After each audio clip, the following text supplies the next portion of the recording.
जी हाँ दोस्तों, एक बार फिर से चल चल तोर माई से कह देम गाना के सक्सेस होने के बाद दोस्तों एक बार फिर से आप लोगों के बीच में पवन सिंह का धमाकेदार सॉन्ग आने वाला है दोस्तों। कुछ ही दिनों में आप लोगों के बीच में रिलीज कर दिया जाएगा दोस्तों।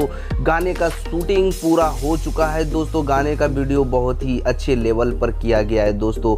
बजट वाला सॉन्ग किया गया है दोस्तों। अच्छे लेवल पर गाने को शूट किया गया है दोस्तों। जैसे कि आप देख सकते हैं कि चल चल कह देम तोहर माई से इस गाने का अपार सफलता मिलने के बाद पवन सिंह फिर से आप लोगों के बीच में धमाकेदार एंट्री करने जा रहे हैं दोस्तों। आप लोगों के बीच में इस गाने को बहुत ही जल्द रिलीज़ कर दिया जाएगा। जैसे कि न्यू हीरोइन के साथ इस गाने को शूट किया गया है दोस्तों, और शूट हाई लेवल से किया गया है दोस्तों।